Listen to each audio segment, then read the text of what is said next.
Assalamualaikum warahmatullahi wabarakatuh. Dan sebelum kita lanjut ke ceritanya, tekan dulu tombol like video ini dan jangan lupa tekan juga tombol subscribe channel ini. Nyalakan juga lonceng notifikasinya agar tidak ketinggalan cerita-cerita lainnya dari channel ini. Dan seperti apa untuk kisah kali ini? Langsung saja kita masuk ke ceritanya. Kontrakan dua pintu ini bercerita tentang kontrakan di pinggir sungai di daerah Kebun Asem. Kejadian ini terjadi setelah reformasi tahun 1998. Sutejo, Cakendir, secara tidak sengaja dapat kerjaan di daerah Dapuran Dadap Serep. Capek kalau harus pulang pergi karena tempat tinggal dan tempat kerjanya cukup jauh. Selain menyita waktu juga bakal menguras energi. Akhirnya ia putuskan untuk mencari kos-kosan. Tanpa sengaja, dapat kos-kosan di tepi sungai di Kebun Asem. Begini ceritanya. Malam itu gerimis. Setelah jam kerja selesai, kisaran jam 4 sore, Sutejo membersihkan diri di tempat kerja, yaitu mandi dan ganti baju, lalu keluar jalan kaki untuk mencari kos-kosan. Sutejo berjalan sendirian karena teman-temannya sudah pulang ke kontrakan masing-masing. Semua temannya memang tinggal di tempat yang berbeda. Sutejo berjalan sambil merokok sesekali. Saat bertemu warga setempat, ia bertanya tentang kos-kosan di tempat itu. Sudah jauh ia berjalan tapi belum ia dapatkan kos-kosan kosong. Dilalah, kok ya penuh semua. Ada satu kosan kosong tapi bersebelahan sama kuburan. Dia tolak saja karena sudah malas urusan dengan memedi atau duduk. Pol pinggir, dekat kuburan kampung, mana mahal pula. Gajinya saja bahkan tidak mencukupi buat bayar kosan tersebut.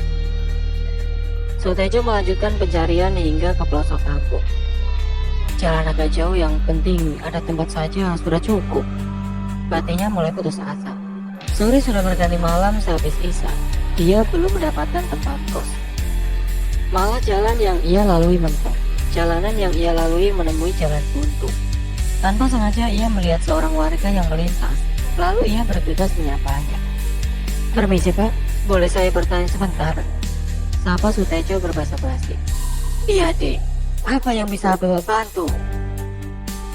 Saya dari tadi muter-muter nyari kos-kosan atau kontrakan Pak, tapi hampir semua tempat yang saya datangi sudah penuh.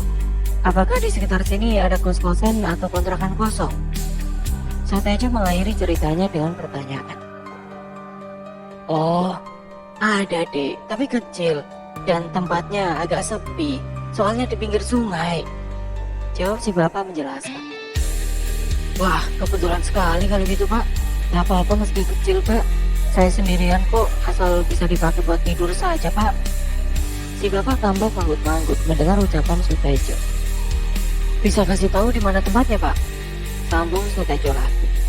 Ayo, Bapak antarkan. Kebetulan kosannya di samping rumah Bapak. Ucap si bapak sambil berjalan meninggalkan Sutejo yang masih tampak terpengong. Seolah tidak percaya sudah dapat kos-kosan. Mari, ikut Bapak, ajak si bapak sembari berjalan. Sutejo akhirnya mengikutinya dari belakang. Di sebuah sudut mereka berbelok ke arah jalan setapak yang berujung ke sebuah pertigaan. Di pertigaan itu mereka terus lurus menyusuri jalan setapak. Yang di samping kirinya ada rawa kayak bekas tambak.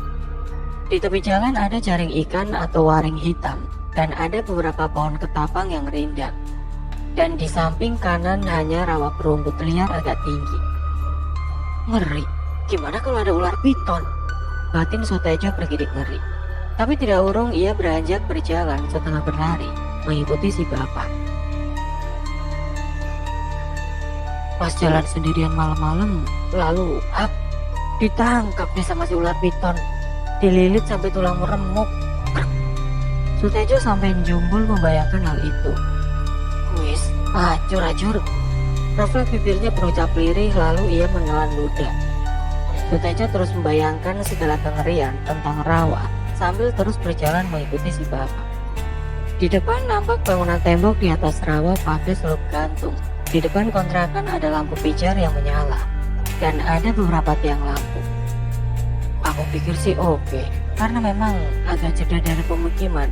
Ya sekitar 100 meter kurang lebihnya, batin Sutejo. Setelah sampai di tempat yang mereka tuju, Di kos-kosan ini ada 6 kamar kontrakan berjejer. 5 kamar lampunya sudah menyala, yang artinya sebagai pertanda bahwa di dalamnya sudah ada penghuninya. Iya dek, kontrakannya tinggal satu di ujung itu yang masih gelap, ucap si bapak menjelaskan. Lalu Sutejo mengiyakan. Berkenalan dengan si bapak, ia bernama Pak Dandono, biasa dipanggil Pak Dan. Ini bayarnya ke siapa pak? Tanya Sutejo tanpa basa-basi. Ke Pak Haji Jupri, jawab Pak Dan. Lah, Haji Jupri yang mana? Kan aku nggak tahu. Batin Sutejo bingung. Tapi Sutejo hanya senyum saja sambil mengeluarkan rokok. Tunggu di sini, sebentar. Aku ngomong sama Haji Jupri dulu, ucap Pak Dan lalu pergi. Di depan kontrakan agak menyamping ujung ada rumah. Kayaknya si warung, gumam Sutejo. Terlihat pintu warung masih terbuka. Aneh juga warungan di situ. Emang siapa yang beli? Apa cuma menyediakan untuk penghuni kontrakan 6 kamar saja? Apa penghasilannya cukup untuk biaya hidup? Pikiran Sutejo menerawang jauh. Dasar caketir, ngapain juga mikirin hidup orang? Lawang hidupnya sendiri saja masih terlunta-lunta.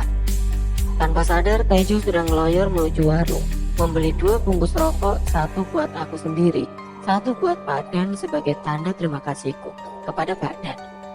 Saat Tejo hendak meninggalkan warung, tiba-tiba ibu warung bertanya, mau ngontrak di ujungnya mas? Tejo hanya mengangguk mengiyakan, tanpa berucap sepatah kata pun. Tidak lama kemudian Pak Dan pun tiba-tiba sudah di belakang Tejo. Pak Dan? Refleks Tejo berucap bingung. Ia tampak menatap Pak Dan dengan sorot mata ngeri, bercampur tidak percaya. Lah, bapak kapan datangnya? Tanya Tejo lagi mencoba mencairkan suasananya. Karena Pak Dan juga tampak tidak nyaman, ditatap ngeri oleh Tejo. Kata Haji Jupri 250.000 saja, nggak apa-apa kalau sendiri.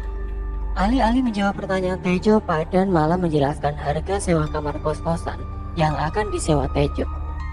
Belum lagi Tejo sempat menjawab karena otaknya masih berusaha mencerna ucapan Pak Dan. Tiba-tiba Pak Dan kembali berucap, 200.000. Kali ini ucapan Pak Dan tampak dingin, bahkan terkesan beku, membuat Tejo mengerutkan kening. Iya pak, tidak urung akhirnya geragapan Tejo menjawab. Tapi langsung malam ini saya tempati, soalnya di kerjaan tidak boleh ditempati untuk tidur, ucap Tejo selanjutnya berterus terang. Selain itu Tejo juga sudah sangat capek berjalan jauh untuk mencari kos-kosan. Gak mungkin ia balik lagi jalan kaki, balik ke tempat kerjanya. Kamarnya kotor, gimana? Pak Dan menjelaskan keadaan kamar yang diakhiri dengan pertanyaan. Singkat cerita, Tejo diantar Pak Dan ke kontrakan paling ujung. Tidak lupa Tejo memberikan sebungkus rokok yang tadi dibelinya dari warung sebungkus, sebagai ucapan terima kasih karena sudah dibantu mencari tempat tinggal.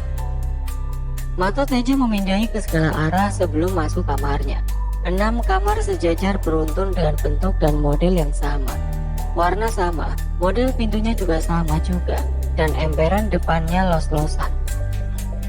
Bisa mondar-mandir di depan 5 kontrakan tanpa ada pembatas. Jadi terasa luas dan bebas mau tiduran atau santuy di emperan, karena sudah di keramik juga. Malam setelah Pak Dan menyerahkan kunci, ia langsung berpamitan untuk kembali ke rumahnya. Tejo menyerahkan uang kontrakan kepada Pak Dan sebelum orangnya pergi. Tapi ada yang aneh saat Pak Dan kembali pulang. Karena arah pulangnya tidak dapat dilihat Tejo, padahal Tejo memperhatikan Pak Dan pergi saat ia pamit. Tejo seolah ngeblank tiba-tiba, Pak Dan sudah nggak ada setelah berpamitan. Lah, Pak Dan tadi perginya ke arah mana ya? Kok aku nggak lihat? Batin Tejo bingung. Dia ke arah kanan atau ke arah kiri? Batin Tejo lagi sambil menggaruk-garuk kepalanya yang tidak gatal. Tejo berusaha memindai ke segala arah, berusaha memindai keberadaan Pak Dan yang baru saja pergi, tapi tidak menemukan keberadaan Pak Dan. Dari kontrakan hanya 2 arah jalan, yaitu jalan yang mengarah ke warung. Setelah warung sudah tidak ada jalan lagi. Warung itu rumah terakhir.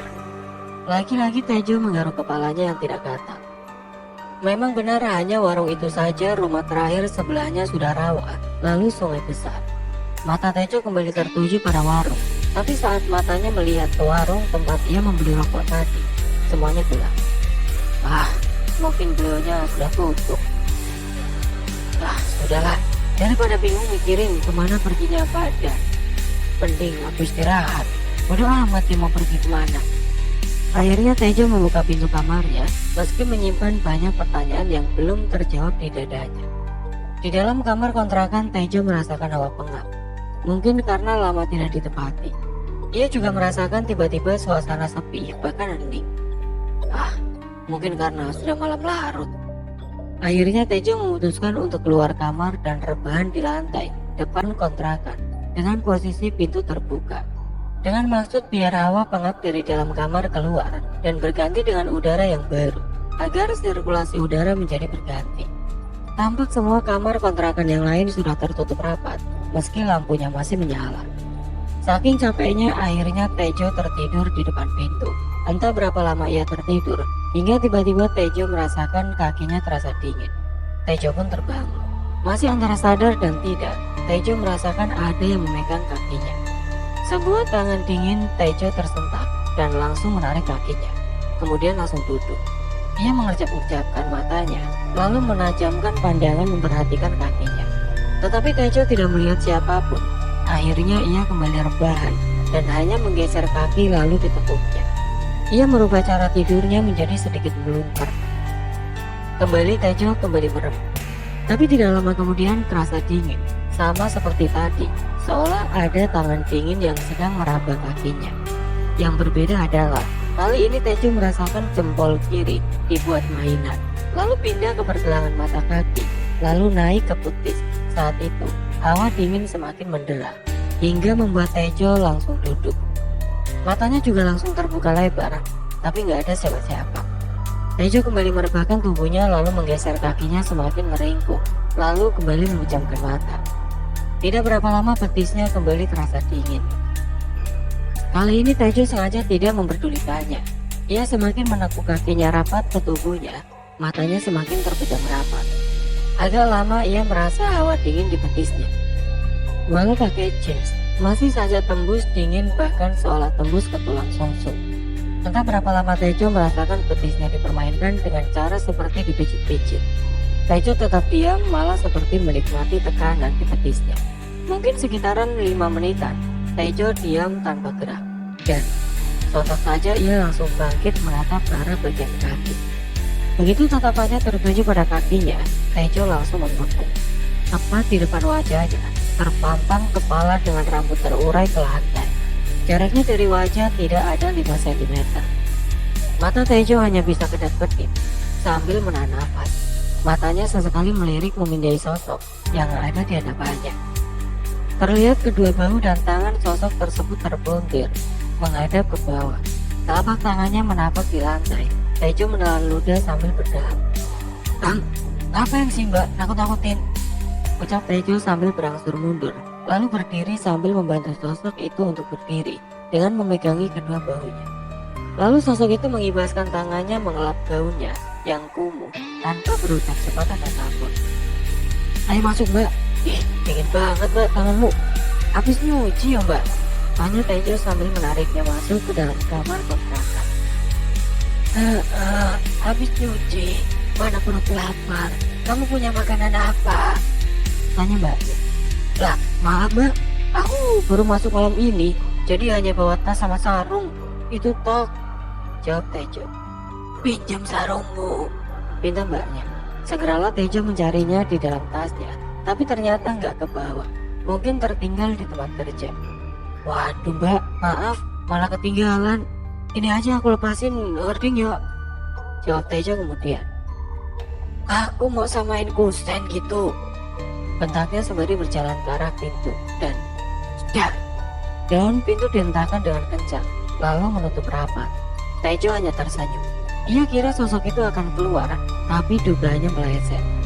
Tiba-tiba pintu berubah menjadi tembok dan dalam sekejap mata lalu berubah menjadi sebuah lubang pintu. Kemudian sosok wanita itu masuk ke dalam lubang pintu. Setelah pintu ditutup, ternyata di balik pintu tadi masih ada sebuah pintu yang awalnya hanya bayangan hitam, lalu berubah menjadi nyata, kemudian menghilang. Setelah sosok itu masuk ke dalam pintu tersebut, tiba-tiba pintu menghilang. Tidak terlihat lagi ada pintu, Tejo yang masih melongo dengan tatapan ngeri, tiba-tiba kembali tercekat. Sebuah tangan menyembul keluar lalu melambai. Krak! Suara pintu diseret ditarik paksa sampai bersuara. Tejo masih bengong dan ketika sadar, pintu itu sudah tidak terlihat lagi. Hanya tembok yang Tejo lihat. Akhirnya ia mendekat lalu meraba tembok itu, berusaha meyakinkan diri apakah benar di tembok itu ada pintu atau hanya sebuah tembok. Tembok itu sambil dielus-elus oleh Tejo.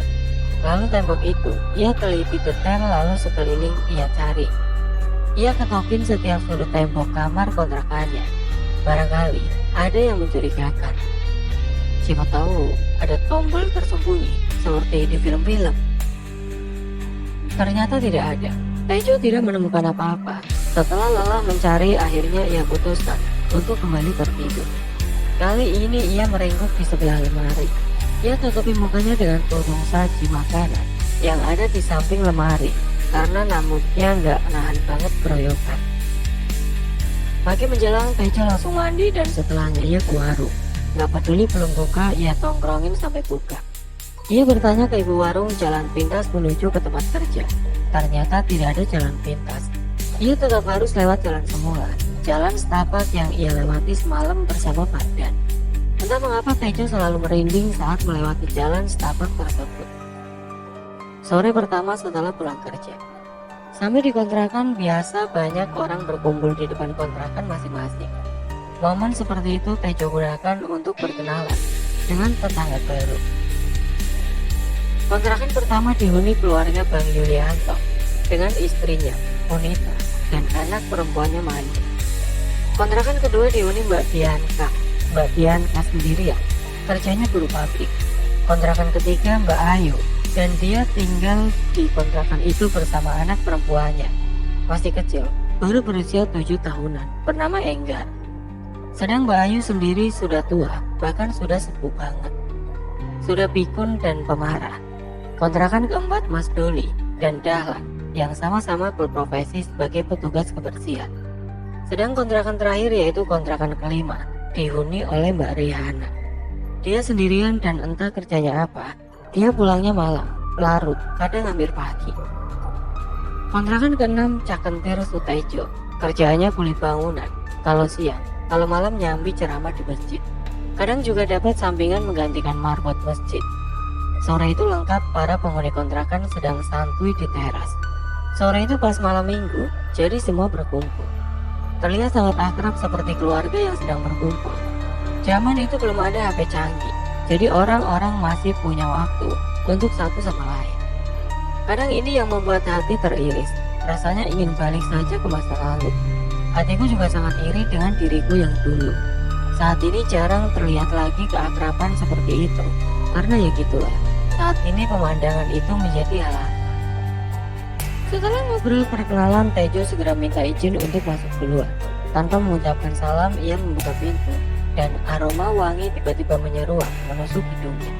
Entah bau wangi dari mana, yang jelas itu bukan parfum milik Tejo, karena ia tidak memakai parfum. Ia cuma pakai pengharum baju biasa.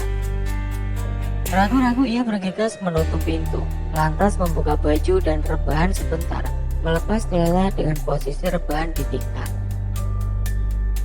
Gak ada kasur empuk atau kasur lantai, hanya tikar bersama dua bantal yang sudah terlihat kusam, saking lamanya.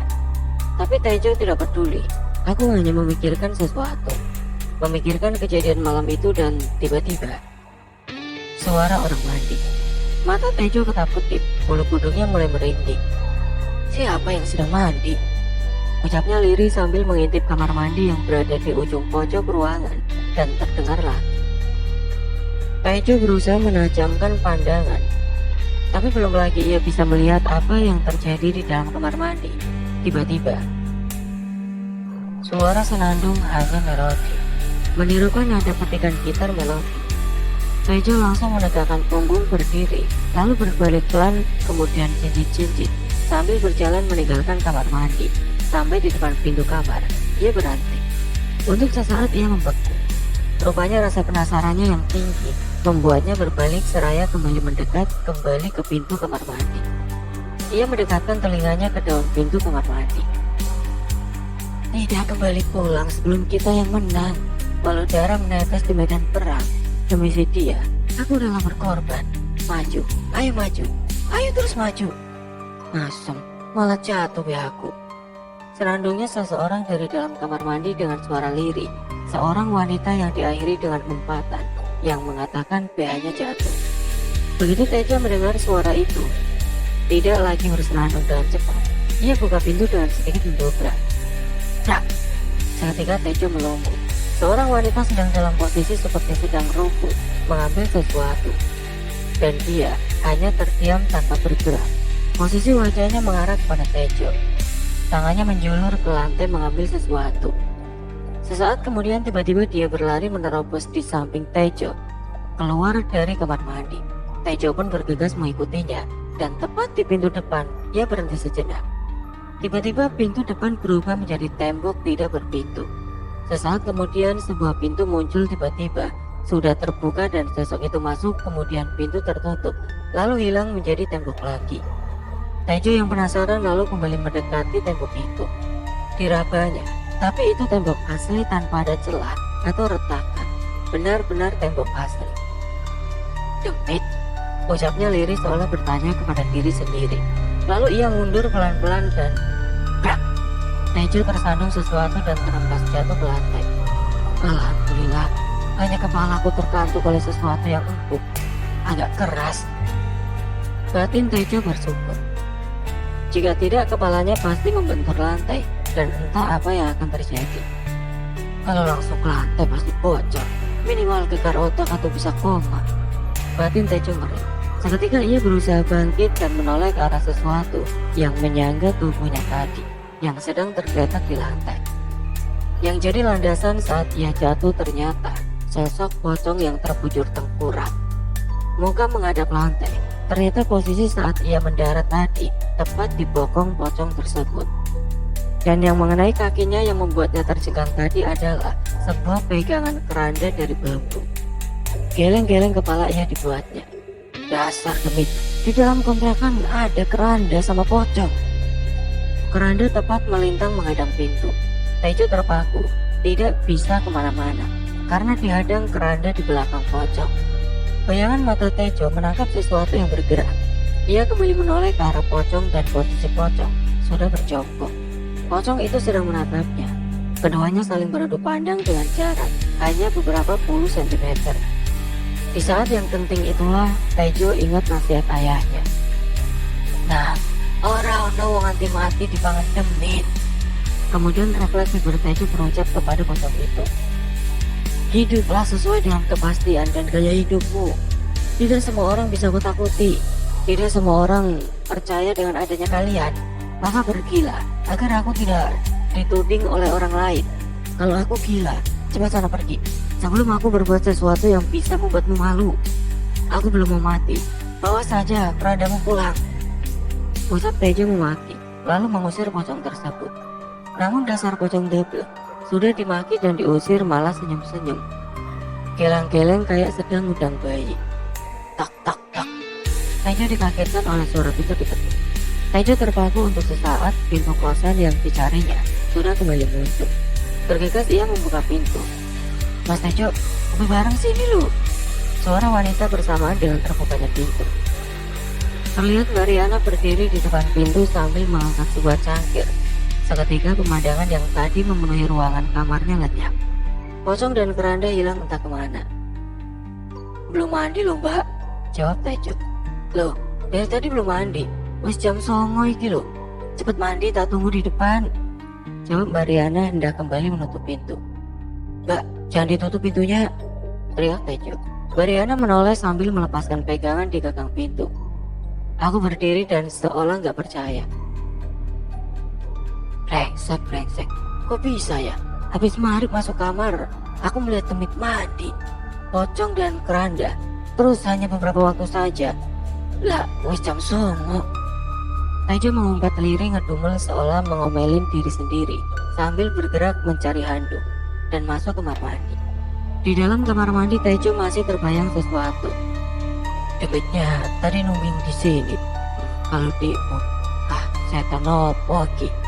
Tejo masih ngedumel gak jelas di dalam hati sambil terus mengguyur kepala dengan air. Kemudian terdengar suara ketukan di pintu kamar mandi. Tek, tek, tek. Ketukan berirama pelan, temponya juga pelan. Tejo diam sejenak menajamkan pendengaran, berusaha meyakinkan diri bahwa memang ada yang sedang mengetuk pintu kamar mandi. Buruan! Suara lirih dari luar kamar mandi tiba-tiba kembali terdengar ketukan agak keras. Tak, tak, tak. Mie ayam 1, sahut Tejo dan bergegas menyudahi mandi. Takut didobrak dan kejadian yang sama ketika Tejo dobrak demi tadi. Masuk, malah sarung ketinggalan. Ucap Tejo mencari sesuatu dan hanya ada sebuah kaos oblong yang tergantung di situ. Terpaksa ia handukan pakai kaos. Kok bisa ya? Perasaan tadi aku sudah bawa handuk. Batin Tejo bingung. Begitu ia membuka pintu seketika, ia hentikan gerakan. Tercepat, di depan pintu kamar mandi berdiri wanita bergaun putih lusuh. Sebentar, aku keluar dulu, ucap Tejo sambil mencari celah dan lewat di pinggirnya. Ternyata banyak wanita-wanita yang sudah antri di depan kamar mandi. Ada 5 sosok wanita bergaun sama, putih lusuh, dengan rambut terurai ke samping, aut-autan, dan semuanya diam. Habis mandi, nanti ngaji, Tejo berucap sembari berlalu. Para demit hanya terdiam dan entah apa yang dilakukannya, hanya sekedar mengganggu, menakuti, atau memang ingin mandi benar-benar mandi untuk membersihkan diri supaya menjadi terlihat menarik. Tejo segera keluar dengan kemulan sarung. Ya, mandi kok lama banget, dari maghrib sampai jam 9, lebih 10 menit. Ucap Bang Yulianto yang duduk santuy sambil senderan tiang penyangga teras rumah. Iya bang, ketiduran aku bang, jawab Tejo dengan santuy. Entah mengapa Tejo tidak ingin menceritakan kejadian yang dialaminya. Mungkin takut orang tidak percaya, lalu menganggapnya mengada-ngada. Segelas kopi disuguhkan di depan Tejo yang duduk bersila di teras. Di sana ada Mbak Riana, Mbak Bianca, sambil menjahit BH yang talinya terputus. Mbak, laku tamu cepet ngono loh. Ngapa ora dibae? Buang saja wis. Setelah itu Maria. Piye Tuhan, ini BH bukan masalah mau putus ya, tapi nyaman kalau dipakai. Makanya aku jahit lagi. Eman-eman dibuang. Tiba-tiba Mbak Ayu keluar dengan wajah panik. Mas Yuli, tolong, ibu tiba-tiba kejang, panggil Mbak Ayu panik. Langsung saja Bang Yuli bergegas masuk. Mbak Riana dan Mbak Bianca juga berdiri. Kemudian Tejo mengikuti di berdiri. Tejo tampak mengerutkan dahi. Apakah ibunya memang sudah lama sakit, apa baru saja? Batin Tejo. Semua panik dan masuk untuk mengecek keadaan. Tejo akhirnya menguntit di belakang orang-orang. Kupikir Mbak Ayu cuma tinggal sama anaknya. Terlihat Bang Yuli sigap sedang menangani ibunya Mbak Ayu. Begitu hendak dipegang yang tadinya ibu hanya terdiam sambil melotot dan menggeram, merapatkan kedua rahangnya. Tiba-tiba ibu itu tengkurap dan kedua tangannya mencengkram kasur, sambil terus menggeram, mengeluarkan suara geraman. Suaranya makin keras dan membuat Bang Yuli sedikit mundur. Semua orang ikut mundur agak ngeri takut. Mas Tejo, gimana ini? Ucap Bang Yuli ketakutan. Nggak tahu bang, jawab Tejo bingung tidak tahu mesti berbuat apa. Semua orang menatap Tejo, tidak urung Tejo mendekat. Aku Kodame Ayu. Suara ibunya membesar dengan keras, membuat orang yang ada di situ bergidik ngeri. Mas Doli, Mas Dalan, sapa Mbak Ayu dengan nada lembut. Semua orang menoleh ke belakang, terlihat Mas Doli dan Dahlan masih dengan seragam oranye bablasan, kayak mekanik. Mereka baru pulang dari bertugas. Ada apa ini? Tanya Doli. Ibunya Mbak Ayu kesurupan mas, jawab Mbak Bianca. Walah, gangguan demit lagi. Kenapa masih bisa bobol? Ayo Dol, kita ritual lagi. Kita tutup pintu goibnya, ajak Mas Dahlan. Seketika dua sahabat itu keluar kamar.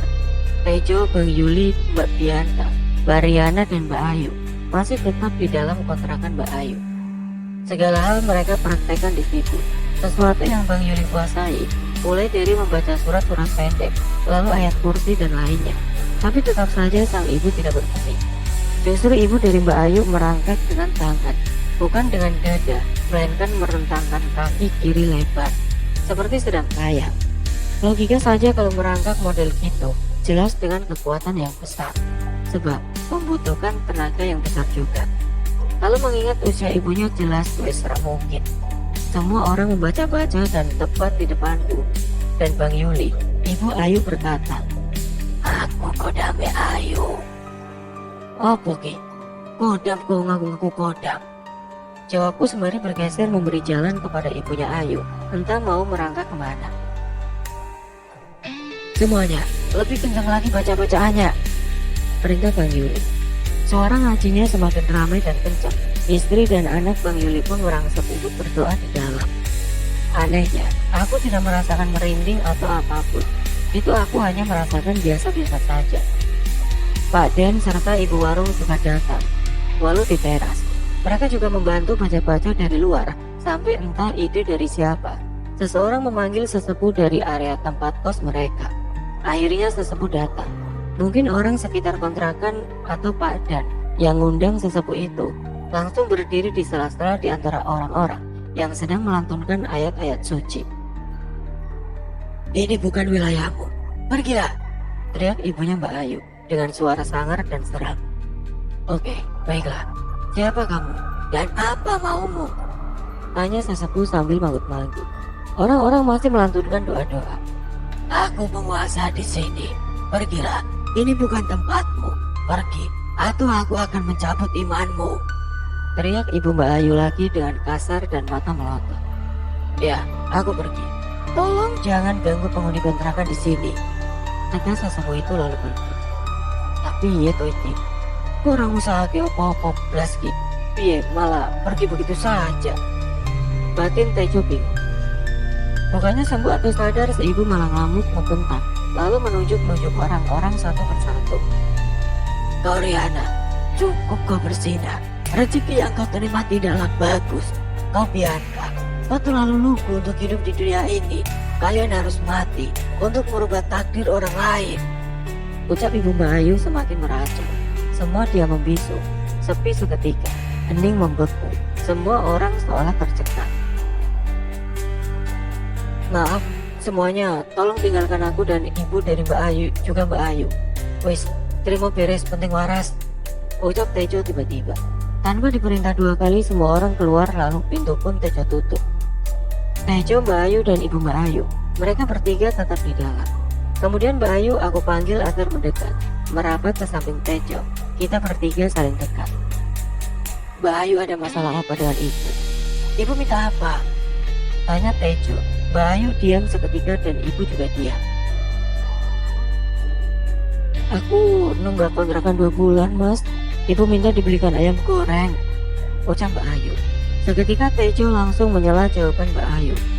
"Stop, hop, jangan diteruskan Mbak," jawab Tejo sembari memukul lantai keramik 2 kali dengan kuat. "Ya Allah, ini cobaan apa?" ucap Tejo sembari meneteskan air mata. Seketika Mbak Ayu menangis, disusul ibunya juga menangis. Rupanya ibunya Mbak Ayu langsung tersadar sesaat setelah Tejo mengentakkan kakinya dengan keras ke lantai. "Maafkan ibu nak, maaf," ucap ibu sadar dengan kenyataan bahwa memang Mbak Ayu bebannya terlalu berat. Mbak Ayu hanya pekerja salon yang harus mencukupi kebutuhannya bersama anak dan ibunya. Aku berdiri dan melihat sekeliling. Dapur terlihat rapi dan tidak ada apa-apa. Pendaringan kosong dan perabot bersih semua. Piring dan gelas bersih airnya. Tidak ada aktivitas masak memasak, hanya ada galon air. Tejo akhirnya pergi ke kamar mandi untuk cuci muka agar tidak ketahuan kalau habis menangis. Tiba-tiba Mbak Ayu sudah di belakangnya sambil berkata, "Jangan beritahu yang lain mas," ucap Mbak Ayu. "Jangan khawatir mas, aku tahu apa yang kau rasakan." Sesaat setelah Tejo menyelesaikan kalimatnya, tiba-tiba asap hitam bergulung-gulung lalu membentuk sesosok hitam, kemudian menyerang Tejo. Keduanya akhirnya terlibat perkelahian. Tanpa diperintah, Ayu menyeret ibunya keluar kamar. Perkelahian terus berlangsung hingga keduanya tiba-tiba berhenti sambil bernapas rengah-rengah. "Aku tahu kau sudah capek. Ayo, menyerah saja. Leora apa njalo tak tumpai kaya si pocong," ucap Tejo mengancam. "Hah? Apa kamu pernah sama pocong?" Jawab sosok hitam itu. Pernah berkali-kali. Pocong mana yang gak kenal aku?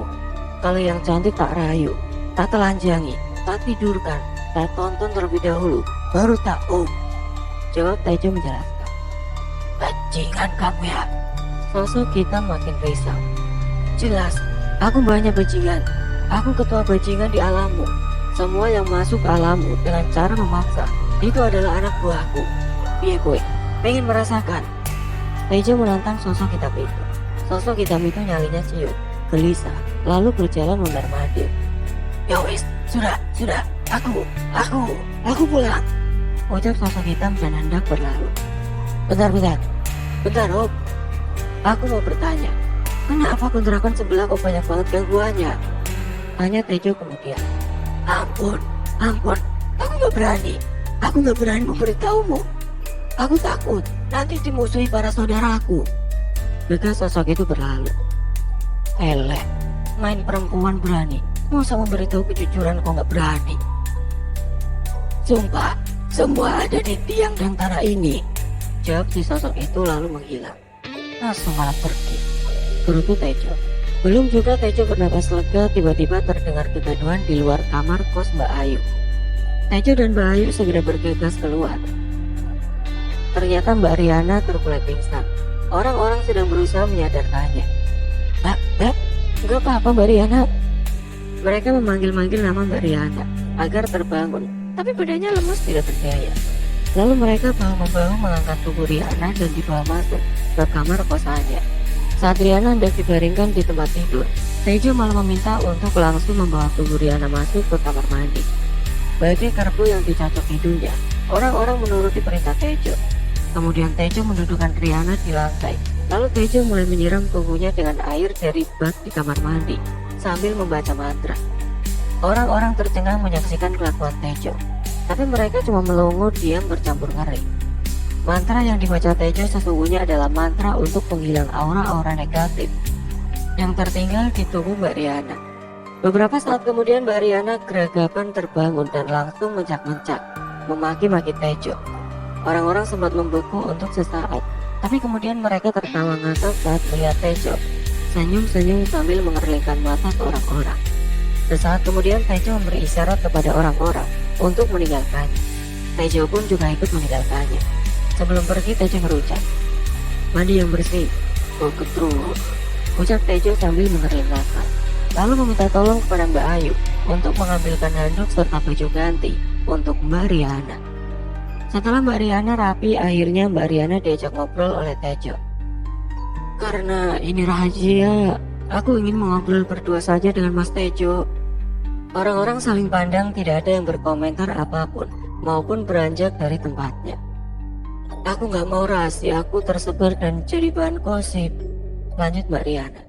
Tejo yang tadinya diam saja kemudian memberi isyarat kepada orang-orang untuk meninggalkan kamar kos milik Mbak Riana. Tejo yang tadinya diam saja kemudian memberi isyarat kepada orang-orang untuk meninggalkan kamar kos milik Mbak Riana. Mereka pun hanya bisa menurut dan kembali ke kamar kos masing-masing. Toh intinya, Riana sudah tampak baik-baik saja. Mbak Ayu dan ibunya juga. Mereka pun beristirahat di kamar masing-masing melepas lelah. Setelah orang-orang pergi, Mbak Riana menutup pintu lalu menguncinya. Seolah benar bahwa Mbak Riana tidak mau obrolannya didengar orang-orang. Akhirnya keduanya mengobrol dengan berbisik-bisik. Dari obrolan itu dugaan Tejo terbukti. Mbak Riana memang punya hubungan khusus dengan sosok yang menyusupi ibunya Mbak Ayu. Sosok itu adalah sosok genderuwo. Mereka adalah sepasang kekasih selayaknya manusia, dan hubungan itu tentu saja sudah seperti suami istri. Hampir tiap hari sosok itu datang minta jatah, dan Mbak Riana tidak kuasa menolak. Orang yang habis bersetubuh dengan makhluk-makhluk seperti genderuwo itu harus dibersihkan seketika, karena itu akan mengganggu kehidupan dari Mbak Riana. Entah bagaimana ceritanya Mbak Riana bisa kencang sama genderuwo, karena dia hanya bungkam dan terus menangis saat ditanya hal ini oleh Tejo. Satu lagi, kebanyakan orang yang telah diperkaos oleh demit itu biasanya akan selalu sial dan banyak masalah. Kalau masih sendiri, biasanya akan mengalami masalah dalam hal asmara atau jodoh. Karena sosok-sosok seperti itu nggak suka kalau wanitanya dikenal apalagi menikah dengan orang lain. Mereka bisa cemburu, bisa nekat, dan bisa dendam. Dia pasti akan kembali dengan teman-temannya, ucap Mbak Riana ketakutan. Jalan satu-satunya, dia tak pangan kue mbak, biar dia marah dan pergi, tidak mau lagi kembali ke sini, atau tidak mau lagi denganmu. Terserah kamu mas, aku manut, pasrah saja bagaimana baiknya, jawab Mbak Riana malu-malu. Namanya lelaki normal, tak edan-edane wong waras, ngadepin ngono, pangga ngadep OTW, rak mundur ibaratnya. Singkat cerita, karena ini sudah terlalu panjang, entah ilmu dari mana Tejo dapat bahwa jika ingin mengusir kekasih Mbak Riana yang gendruwo, maka Mbak Riana harus bersetubuh dengan seorang laki-laki. Mbak Riana yang ternyata sudah kesengsem sama Tejo dari pandangan pertama, malah kesenangan dengan usulan Tejo. Dasar Mbak Riana, wong sama gendruwo saja dia mau, apalagi sama Tejo. Selain itu, daripada nyawa semua orang terancam, tanpa pikir panjang mereka berdua memutuskan untuk bersetubuh. Tepat di saat mereka sedang merajut kitab Kama Sutra, suara lengingan dan benda-benda berjatuhan melesat masih kotak kacir. Semua berjatuhan, tapi Tejo dan Mbak Riana nggak peduli. Dia tahu itu ulah dari sosok gendruwo, pacar Mbak Riana yang merasa cemburu. Begitulah seperti dugaan Tejo. Begitu Tejo selesai menuntaskan hasratnya, kegaduhan itu menghilang. Begitu kegaduhan itu menghilang, semua aman. Maknanya, gendruwo pacarnya Mbak Riana telah pergi dan tidak akan kembali. Tejo bangkit memunguti bajunya lalu memakainya. Kemudian pergi begitu saja meninggalkan Mbak Riana yang tampak kelelahan. Tugasku tinggal membereskan kamar kosan milikku sendiri, batinnya sambil melayar pergi. Malam itu Tejo langsung operasi sebagai bajingan kelas teri. Ia meminta jatah kepada warung Lamongan dan tentu saja direspon dengan penolakan oleh pemilik warung. Tapi Tejo mana mau peduli. Dia kan sedang lapar dan tidak punya uang untuk sekedar beli sebungkus nasi. Dan kebiasaan Tejo, jika mendapat penolakan ia akan meyakinkan pemilik warung. Ia gunakan jurus pamungkas. Aku lihat ada dua makhluk putih sedang tiduran di mejamu itu. Percaya atau tidak, ya monggo, ucap Tejo mengancam. Kebetulan apa memang sengaja? Dulu makhluk itu memang ada di situ. Tapi aku tidak menyangka juga, tidak tahu dia sekedar lewat atau memang diadakan di situ. Tapi masa bodoh, aku terpaksa melakukannya. Batin Tejo ngoceh tidak karuan. Tidak urung ia pulang membawa 4 ayam goreng dan nasi, juga teh hangat. Pulangnya pas jalan ada orang sedang duduk nyender di tiang baliho. Mas, minta uang, ucap suara sosok itu. Tejo geragapan mencari sesuatu di kantong celananya. Pas ia keluarkan cuma 5.000 rupiah. Kur 5.000 pak, ucap Tejo sambil memberikan uang di tangannya. 5.000 nggak bisa buat beli nasi, ucap sosok lelaki kumuh itu dengan nada agak menggerutu. Tejo yang masih di depannya mendengar jawaban kurang melegakan itu, langsung jongkok dan mengeluarkan 1 bungkus makanan, juga lauknya. Kalau ngomong itu yang benar, jangan asal minta, jawab Tejo sembari berlalu setelah memberikan nasi. Iya, terima kasih, balas suara lelaki dengan lembut. Sami-sami, jawab Tejo sembari menjawab pergi. Ia berjalan melewati perkampungan. Setelah itu mulai memasuki jalan setapak di samping parit. Ketika sampai di kontrakan terlihat sepi, hanya ada Mas Doli dan Dahlan di teras rokokan sambil mengobrol. Pintu kontrakan Mbak Ayu diketuk oleh Tejo dan keluarlah Mbak Ayu. Tanpa basa-basi ia sodorkan plastik yang dipegangnya dengan kedua tangan. Terlihat wajah Mbak Ayu berubah dari yang biasa cantik menjadi seraut wajah sedih.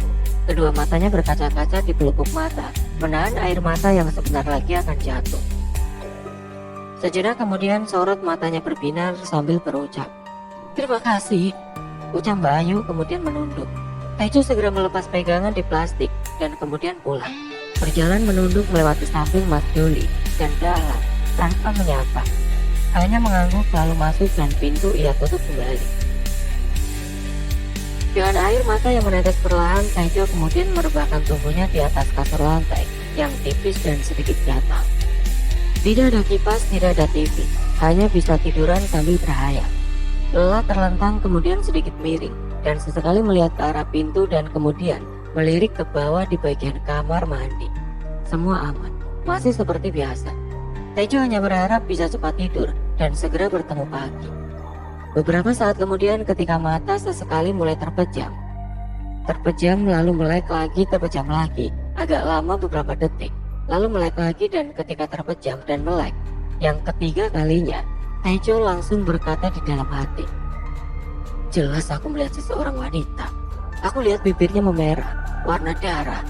Aku berkedip berkali-kali, berharap apa yang aku lihat menghilang atau berubah. Namun itu sia-sia. Berkali-kali aku berkedip masih sama. Dak-dikduk jantungku, seolah hendak lari duluan." Ketika pandangannya yang semula melihat pintu kontrakan, kini ia lihat samar seraut wajah yang jelas tepat di depan wajahnya, hanya berbeda sentimeter. Wajah seorang wanita. Semua kejadian di alam semesta ini bisa menjadi guru buat memperbaiki kelakuanmu. Tanpa tulisan, bisa dipelajari dengan renungan. Tanpa aksara pun bisa dibaca. Suara wanita sangat merdu bercampur seram di telinga Taejo. Terlihat bibir wanita itu bergerak pelan. Suara yang membuat Taejo merinding, gemetar, dan berkeringat dingin. Taejo masih melotot tidak percaya menatap wanita itu dengan seksama. Ternyata cantik juga wajahnya.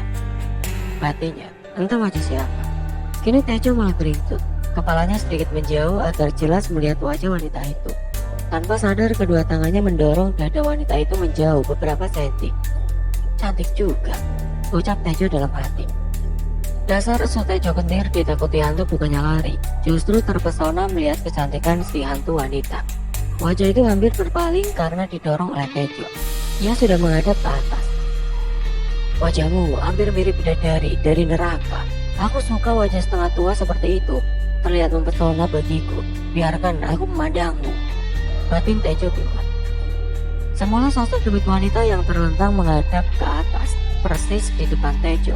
Tiba-tiba dia menoleh ke arah Taejo, hanya kepalanya sambil tersenyum, dan kemudian kedap-kedip. Taejo yang posisi tidurnya miring jelas melihatnya. Cek, malah senyum. Batin Taejo gemeteran, merinding seluruh badan. Tiba-tiba masih dengan senyuman, wanita itu seolah ditarik ke belakang dengan cepat. Terus, kemudian badannya berputar-putar. Pintu kamar kosan milik Taejo kemudian berubah menjadi tembok. Lalu perlahan muncul pintu yang mulanya hanya seperti bayangan hitam. Kemudian perlahan menjadi jelas, menjadi pintu yang terbuka. Tubuh perempuan itu tiba-tiba seolah tersedot ke dalam pintu tersebut, lalu masuk ke dalam pintu goib, dan brak! Pintu tertutup rapat kembali, lalu pintu itu hilang tidak berbekas. Yang terpampang kini pintu kamar kosan milik Taejo. Brengsek! Umpat Taejo lalu bergegas membuka pintu setengah. Tidak terbuka secara penuh, hanya sebagian saja. Terlihat di luar Mas Doli dan Dahlan masih duduk di teras membelakangi Taejo karena ia di dalam sambil tiduran. Dan memang nyaman. Ada angin dari luar jadi posisi tidurnya melintang di belakang pintu dan kakinya tepat menyentuh tembok. Tepatnya jejak tembok. Jadi dari lantai agak ke atas gitu. Baru juga Taejo sedikit bersantai tapi tiba-tiba brak brak brak. Tembok yang ia jejak tiba-tiba berubah menjadi sebuah pintu kayu dan sedang digedor, seperti didobrak pakai dua tangan sekaligus. Kencang banget suaranya sampai bergetar menggema ke dalam kontrakan. Brak, brak, brak. Sontak saja Taejo langsung berdiri dan menahan pintu agar tidak terbuka. Taejo menahannya dengan kedua tangannya sekuat tenaga, hingga kakinya terdorong ke belakang, mencari sesuatu agar terus bisa menahan pintu. Tapi tidak urung tenaga Taejo kalah. Brak. Dobrakan terakhir membuatnya terpental ke belakang dan terhempas ke lantai. Taejo dengan menahan sakit di tubuhnya berusaha berdiri. Astagfirullah, teriak Taejo kencang banget sembari melihat apa yang keluar dari pintu tersebut. Makhluk apa lagi ini? Ucap Taejo dengan nada menyerah, saking gak kuat menahan sakitnya di punggungnya yang terasa remuk. Mulut mengerang dengan tangan hendak menggapai pintu, tapi tiba-tiba sebuah kaki menginjak tangannya sampai ia menjerit. Sebuah telapak kaki besar menginjak lengannya, kemudian krak. Sebuah telapak tangan besar mencengkram kepalanya. Kembali Taejo mengerang kesakitan. Bayangkan saja, tangan diinjak tapi kepala dijambak dengan posisi rambut sampai keangkat. Dan terjadilah tarik-menarik antara kepala dengan tangan. Betapa sakitnya. Di ketiak rasanya seolah mau putus. Tejo hanya bisa mengerang kesakitan tanpa bisa berbuat apa-apa. Black, semua pikirannya hanya rasa sakit yang ia rasakan. Ketika pijakan di lengannya dilepaskan, maka terangkatlah tubuh ke atas sampai menghantam plafon. Tejo sudah tidak bisa melihat apa-apa, hanya hitam berbulu, dan ia yakin itu bukan genderuwo. Jadi yang ia lihat sebatas mentok di plafon, badan sebatas dada agak ke bawah, dan terlihat juga tangan besar berbulu, berkuku runcing, dan berlumur darah. Brengsek, malu apa itu? Batin Tejo bingung, karena ia belum pernah bertarung dengan sosok yang seperti itu. Jujur, penasaran aku dengan mukanya. Batin Tejo lagi. Dasar si Tejo dalam kondisi hampir mati lah kok masih mikirin penasaran. Saat itulah tiba-tiba tubuh Tejo dihantukan ke langit-langit kamar berkali-kali. Brak, brak. Suara tubuhnya dihempaskan plafon. Setan nih, apa mereka berdua tidak mendengar suara berisik sih? Ucap Tejo dalam hati. Yang ia maksud dengan mereka berdua adalah Mas Doli dan Mas Dahlan, yang terlihat dari salah pintu yang terbuka. Mereka berdua masih duduk membelakangi pintu kamar Tejo. Kalau yang diangkat tangan atau kaki bisa pinggang sakit, tapi kepala yang dijambak lalu dikibarkan menghantam plafon. Habis diangkat lalu dihempaskan ke lantai dengan keras. Lalu belum puas dengan semua yang dilakukan pada Tejo, makhluk itu lalu mengundang Tejo sampai melesat mengenai tembok. Aku nyerah. Ucap Tejo tiba-tiba dengan tangan kanan ia angkat, dan tiba-tiba sosok serigala entah anjing entah musang berdiri di depannya dengan postur tubuh normal seperti manusia. Setelah diperhatikan ternyata benar, serigala berbadan manusia. Rupanya kau asu berbulu, tegas Tejo dengan sedikit takut. Asu matamu, gak melek apa? Aku anjing peliharaan seseorang yang sakti mandraguna, penguasa alam dedemit. Aku bisa berada di sini karena salah satu pintuku dibawa ke sini. Ucap sosok mengerikan itu dengan penuh amarah. Ternyata pintu rumah kosan Tejo adalah pintu yang terbuat dari kayu yang dibawa dari salah satu hutan larangan yang memang dipercaya bisa menjadi pintu bagi penduduk alam gaib agar bisa masuk ke alam manusia. Matamu, sawangan, aku iki sopo?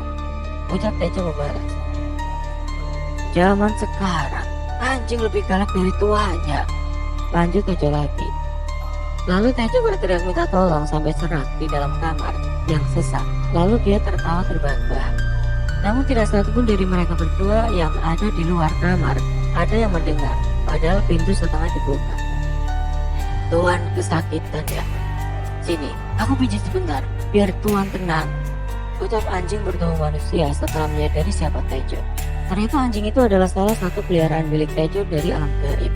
Jadi seseorang yang dia sebut sebagai seseorang yang sakti mandraguna oleh si anjing tadi adalah Tejo. Gak perlu kamu pijitin aku baik-baik saja. Kamu pergi saja sana. Ingat, bilang sama mereka semua, jangan pernah mengganggu tempat ini lagi. Tegas Tejo lalu menyuruh pergi sosok anjing berkepala manusia sambil mengarahkan tangan menolak ke arah sosok itu. Tolong. Tiba-tiba teriakan dari luar kamar terdengar. Entah suara siapa. Terlihat Mas Doli dan Dahlan masih duduk santuy. Padahal sudah jelas ada teriakan minta tolong. Sosok anjing bertubuh manusia mundur selangkah demi selangkah dan akhirnya masuk ke dalam pintu yang tiba-tiba muncul dari tengah pintu kamar kosan milik Tejo, yang mulanya hanya muncul samar-samar seperti bayangan hitam, kemudian perlahan tampak nyata. Lalu, brak! Pintu ditutup dengan keras. Begitu pintu goib itu tertutup, pintu itu perlahan menghilang. Di saat yang bersamaan, Mas Doli dan Dahlan seketika masuk ke kontrakan Tejo, membawa peralatan ritual di nampan. Ayolah, kita segel pintu ini, ucap Mas Doli tanpa mempedulikan Tejo. Kamu kenapa, Jo? Tanya Dahlan. Gak apa-apa mas, cuma capek tadi kejedot pintu, jawab Tejo berbohong. Maaf ya Mas Jo ya, aku mengganggu di sini. Ada pintu makhluk goibnya, tanya Mas Doli, seolah berusaha meyakinkan Tejo. Dikiranya si Tejo orang bodoh yang tidak tahu apa-apa. Tejo pun juga tetap pura-pura tidak tahu. Ia hanya mengangguk saja dan membiarkan keduanya duduk menghadap nampan yang berisi umbu rampi ritual. Entah apa yang mereka baca, entah mantra atau surat cinta, Tejo tampak tidak peduli. Setelah itu keduanya tampak membakar dupa. Harum khas dupa menyeruak memenuhi kamar pengap milik Tejo dan membuat mata Tejo perih. Tolong! Lagi-lagi terdengar suara lirih meminta tolong. Keduanya tidak menoleh seolah tidak mendengar teriakan minta tolong tersebut, dan tetap khusyuk menatap tembok di belakang pintu. Tolong, tolong! Suara minta tolong kembali terdengar. Suaranya mirip Mbak Riana. Tejo tampak berpikir sejenak lalu ia putuskan keluar, dan benar saja. Ketika di luar ia mendengar suara minta tolong dan arahnya memang dari kamar Mbak Riana. Tejo segera berlari ke arah pintu kamar kosan milik Mbak Riana. Ketika ia berdiri di depan pintu kamar Mbak Riana, ia membeku untuk sesaat. Ketuk pintu atau tidak ya? Aku gak berani takut kejadian yang enggak terjadi lagi.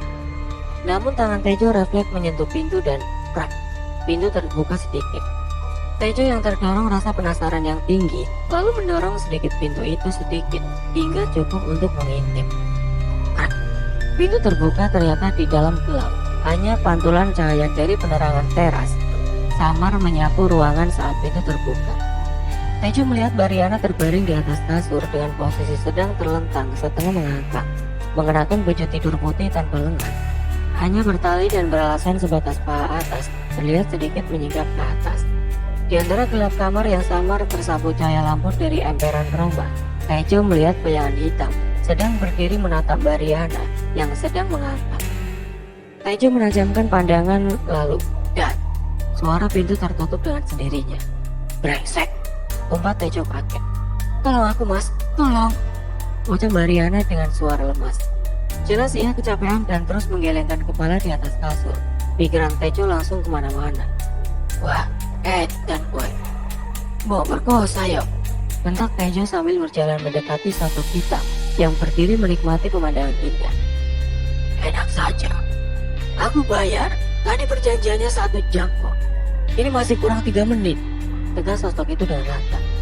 Brengsek, 3 menit yang berharga, keletuk Tejo. Bayar, nanti kalau mau nambahkan tinggal ngasih uang, ucap sosok itu. Aku nggak mau nambah, Mbak Riana dengan nada lemah. Aku mau, ini uangnya, bentak sosok hitam sembari melemparkan sejumlah uang ke arah Mbak Riana. Tejo hanya diam sebentar melihat percakapan dan perilaku keduanya. Sosok hitam itu berjalan mondar-mandir dan Mbak Riana masih dengan lemah tiduran. Tejo sudah tidak mau memperdulikan segala kekacauan di tempat itu. Ia segera berbalik lalu berjalan lurus ke kamar kosnya tanpa memperdulikan Mas Doli dan Dahlan yang masih sibuk dengan ritualnya. Tejo menjambar tasnya lalu keluar dari kamar kosnya, kemudian berjalan menjauh meninggalkan tempat itu, melewati jalan setapak menuju perkampungan. Tejo terus berjalan hingga ia menemukan pos kampling. Di pos kampling itulah akhirnya Tejo beristirahat membaringkan tubuhnya. Karena rasa lelah yang teramat sangat, Tejo akhirnya tertidur. Ia terbangun keesokan harinya. Ia terbangun oleh sinar matahari. Kemudian Tejo bergegas meninggalkan pos kampling menuju tempat kerjanya. Begitulah kisah ini berakhir. Atas bantuan salah satu temannya di tempat kerja, hari itu Tejo mendapat kos-kosan tidak jauh dari tempat kerjanya.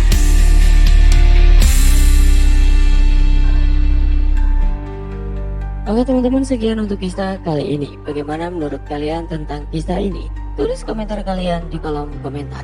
Dan buat teman-teman yang baru bergabung, jangan lupa untuk like, comment, share, serta subscribe channel ini. Dan nantikan kisah-kisah horor berikutnya. Wassalamualaikum warahmatullahi wabarakatuh.